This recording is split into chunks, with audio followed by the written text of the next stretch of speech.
Hello my students. आज का topic है हिस्ट्री पेपर 1, जिसमें हम पहले से देख चुके हैं कि foundation of Mauryan empire according to Kautilya and Chanakya 2021 का ये क्वेश्चन था, जो कि क्वेश्चन नंबर 3B का 20 मार्क्स का था।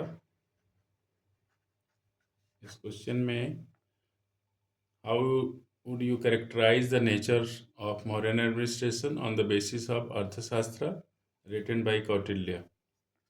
इस क्वेश्चन का आंसर की राइटिंग हम कैसे करेंगे, इसको हम आपको बताने जा रहे हैं। फर्स्ट पॉइंट हम इंट्रोडक्टरी लेंगे, उसमें देखेंगे कि कौटिल्य अर्थशास्त्र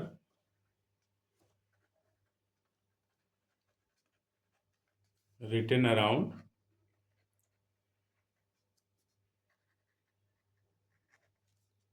321 BCE। तो पहले हमें उसे टाइमिंग बतानी पड़ेगी। And it was a comprehensive on the statecraft of provides on the statecraft that provides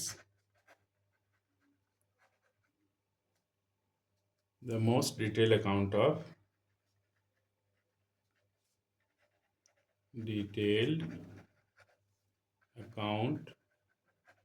of Mauryan administration।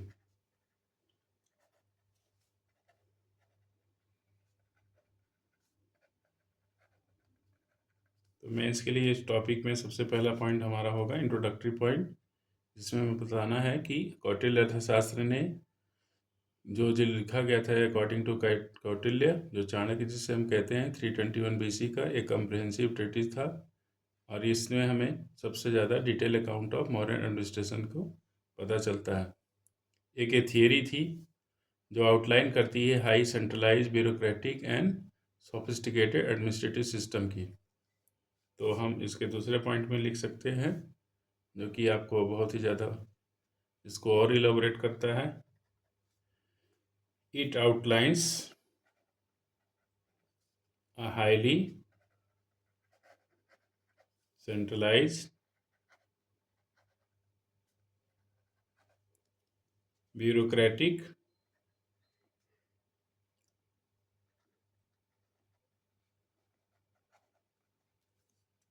and sophisticated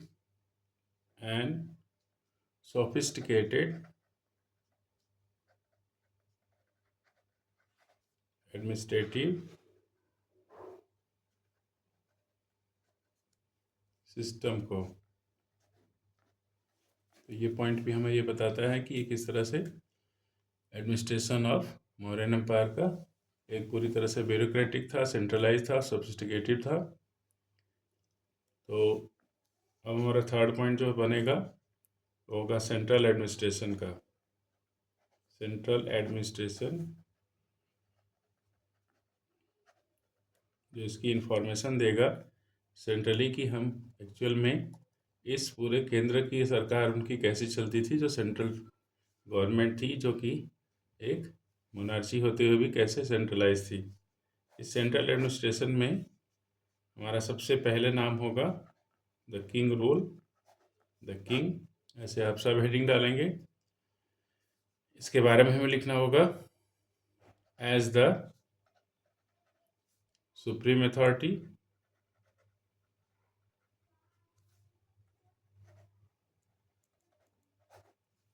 as a supreme authority, the king had extensive executive, judicial, legislative,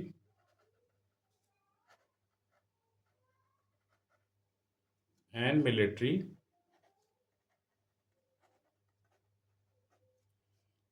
powers. तो इससे हमें पता चलता है कि king एक supreme authority था जो कि पूरी तरह से एक्सटेंसिव रोल था उसका, एग्जीक्यूटिव का, जुडिशरी का और लेजिस्लेटिव का एंड मिलिट्री पावर्स का भी। जिससे हमें पता चलता है कि पूरी तरह से वो मॉडर्न डे प्राइम मिनिस्टर के रोल से मिलता जुलता उसका रोल था, और राष्ट्रपति के रोल से भी। जिससे हमें पता चलता है कि किस तरह से मौर्यन एम्पायर में किंग का रोल था। इसके अलावा उनके हाई ऑफिशियल्स भी होते थे। जैसे हमारे ब्यूरोक्रेट्स आज के होते हैं, वैसे उनके ऑफिशियल्स भी होते हैं। उनमें आता है सबसे पहले मंत्री, जिसको आप चीफ मिनिस्टर भी बोल सकते हैं।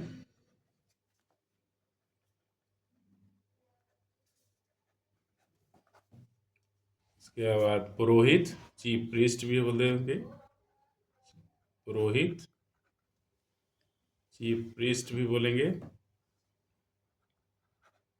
जो कि मंदिर के पुजारी थे, बड़े मठाधीश थे, लेकिन उनका प्रभाव था पूरे एडमिनिस्ट्रेशन में।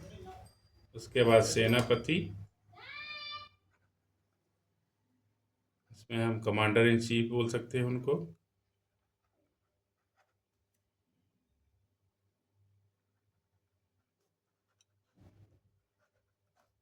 इस तरह से आपके पॉइंट्स होने चाहिए। पहला पॉइंट इंट्रोडक्टरी होना चाहिए, दूसरा पॉइंट आपका पूरी तरह से सेंट्रलाइज सिस्टम को डेडिकेटेड होना चाहिए, थर्ड पॉइंट आपका सेंट्रल एडमिनिस्ट्रेशन में उनके पार्ट्स का होना चाहिए, किंग का रोल होना चाहिए, किंग के पावर्स का होना चाहिए, फोर्थ पॉइंट आपका हाई ऑफिशियल होना चाहिए, जिसमें मंत्री, पुरोहित, सेनापति, जिनको हम कमांडर इन चीफ भी कहेंगे। अब नेक्स्ट हमारा सेनापति के बाद जो नेक्स्ट पोस्ट आती है जो एडमिनिस्ट्रेशन को वेरीफाई करता है, वह है युवराज। आपको पता ही है, क्राउन प्रिंस इनको बोलेंगे। क्राउन प्रिंस जो आगे नेक्स्ट किंग के बाद होने वाले राजा का अगला उत्तराधिकारी होगा। इसके साथ साथ उनके सेक्रेटरीट्स होते थे।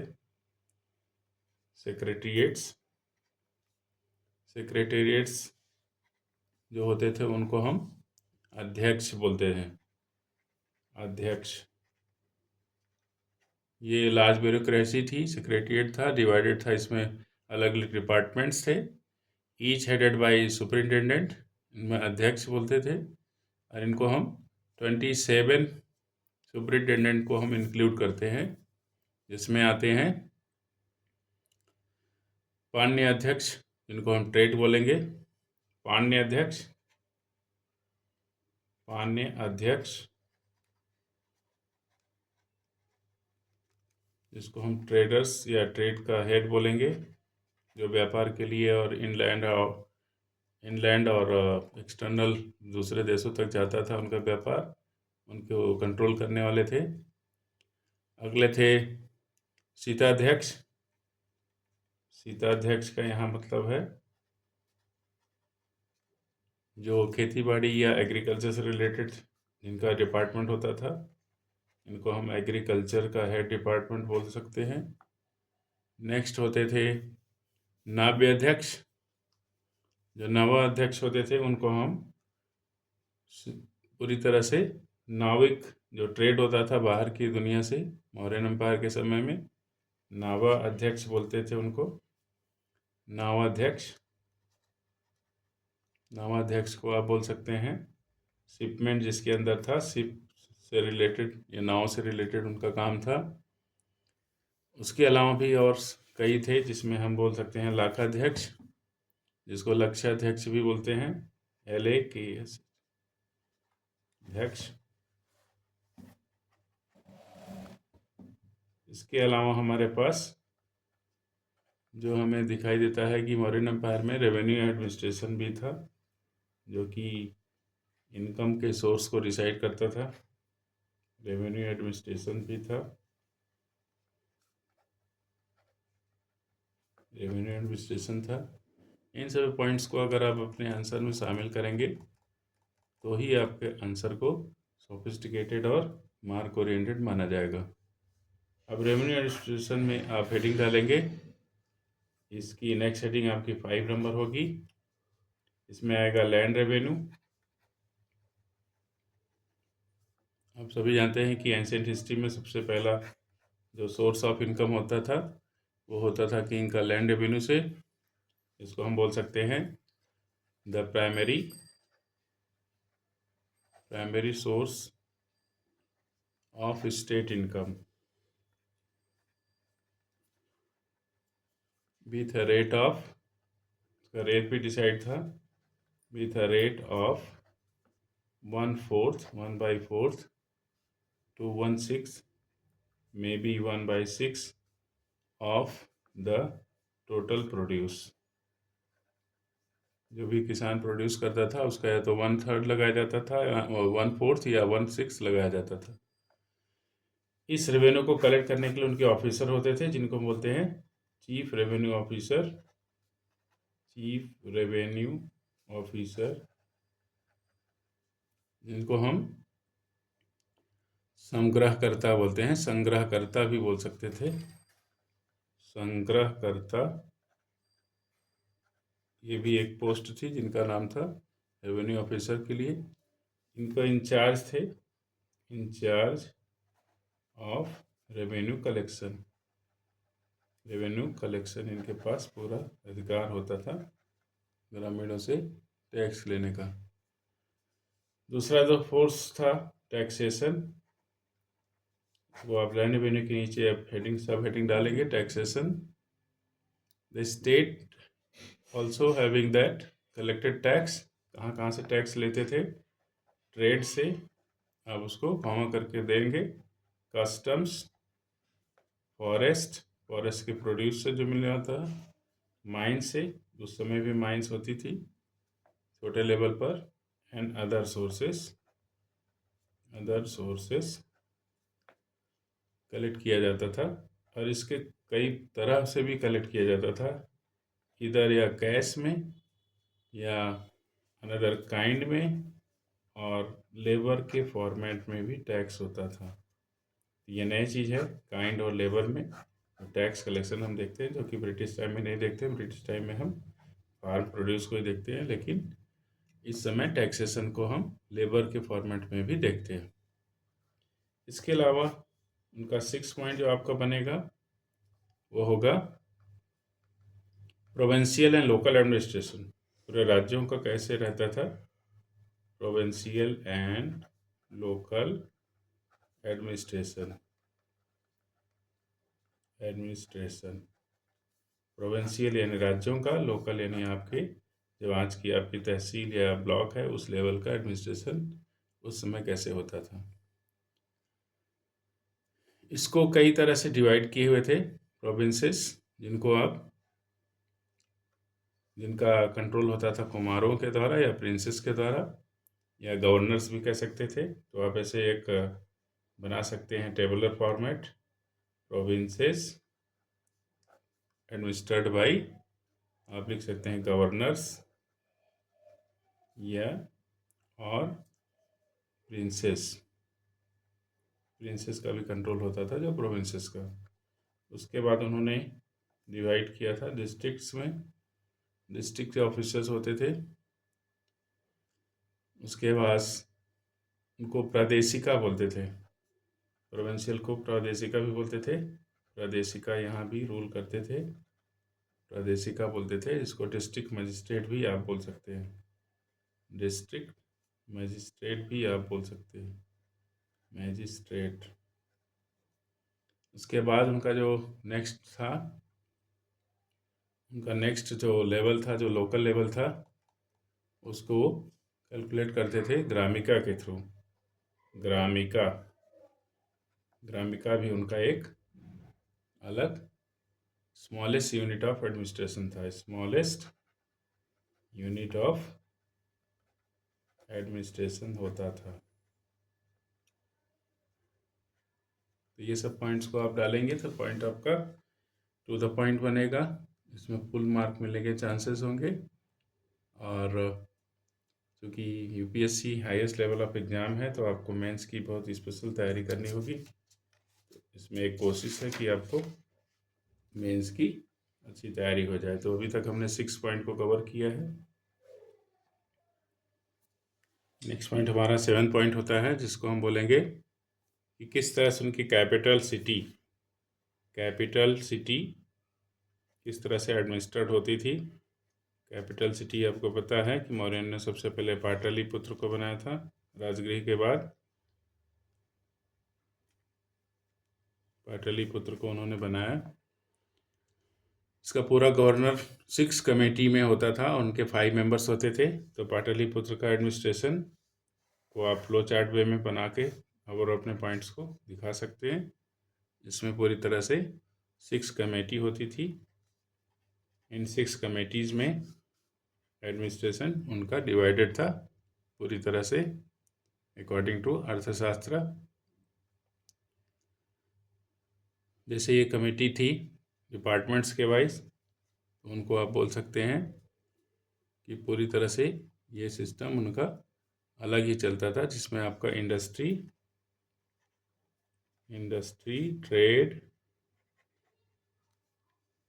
फॉरेन विजिटर्स, जो फॉरेन से आएंगे उनके लिए अलग से डिपार्टमेंट था, फॉरेन विजिटर्स। उसके साथ साथ सीक्रेट एजेंट, जिनको हम सीक्रेट एजेंट बोल सकते हैं। सीक्रेट एजेंट्स के थ्रू भी इनका एडमिनिस्ट्रेशन चलता था। उनके बाद रहते थे, उनकी संस्थाएं रहती थी, संस्था जिनको आप बोल सकते हैं जो संचारी होते थे। संचार के माध्यमों को भी वो देखते थे कि संचार किस तरह से हो, मैसेज हो। अब इस पूरे सिस्टम को उन्होंने कैसे किया था डिसाइडेड, ये पूरा उनका कैपिटल सिटी का होता था। उनके जुडिशियल सिस्टम के ऊपर भी हमारा 8वां पॉइंट बनेगा। जुडिशियल सिस्टम कैसे होता था। जुडिशियल सिस्टम आपको ये भी ध्यान देखना है कि आपको वर्ड लिमिट भी कैसी हो।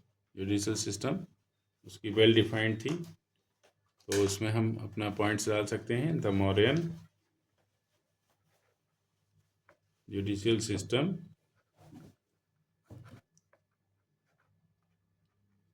was well defined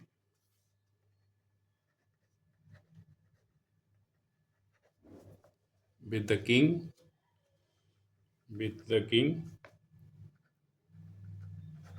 as the supreme judge। आपको पहले ही बता दिया है कि सुप्रीम जज, supreme authority, legislative power, executive power, judicial power पूरा किंग के पास रहता था। उस समय का कोर्ट सिस्टम था, कोर्ट होते थे उनके, दरबार जो होते थे वो डुअल कोर्ट सिस्टम था। तो उसमें हम लिख सकते हैं a dual court system handle था, जिसमें सिविल के सिस्टम्स और क्रिमिनल केसेस जो आज की तरह होते हैं, आज की अदालतों के क्रिमिनल केसेस हैंडल किए जाते थे सेपरेटली। सिविल में आपका लैंड रिलेटेड होगा और क्रिमिनल में आपका क्राइम से रिलेटेड होता था। इससे और आपका आंसर वेल डिफाइंड हो जाता है। जो सिविल कोर्ट्स होता था, सिविल कोर्ट्स, उसमें आपका धर्म उसको बोल सकते थे आप धर्मस्थियास बोलते हैं उसको, अस्थियास जो था, जो पूरी तरह से सिविल के मैटर्स को देखते थे। क्रिमिनल कोर्ट्स को आप बोलते हैं कंटक शोधनास। उसको क्रिमिनल कोर्ट में आपको देखना हो, क्रिमिनल कोर्ट्स, तो उसको हम बोलते थे कंटक शोधनास।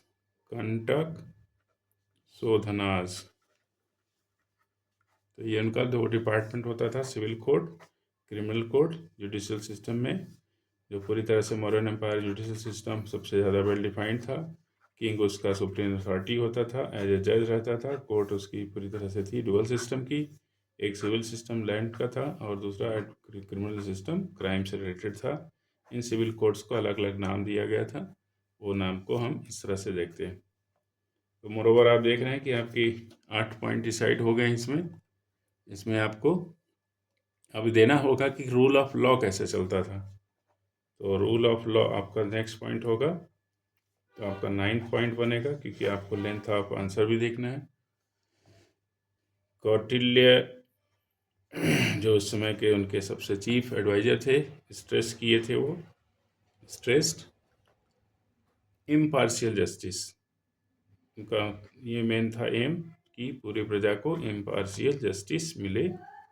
इस बात के लिए उन्होंने रूल को बनाया था। उसमें रूल था मिलिट्री लॉ, मिलिट्री से रिलेटेड था।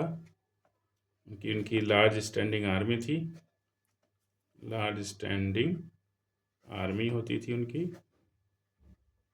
आर्मी थी, और उसके अल्टीमेट कमांडर्स होते थे, अल्टीमेट कमांडर्स भी होते थे। तो हर एक आर्मी का एक सेनापति होता है, वैसे ही उनके अल्टीमेट कमांडर्स भी मिलिट्री के होते थे। आर्मी का डिवीज़न भी था, आर्मी अलग अलग पार्ट्स में डिवाइडेड थी, जिसमें उसमें आपको आज की तरह की इन्फेंट्री भी आपको मिलती थी, इन्फेंट्री, और कैवलरी भी आपको मिलती थी,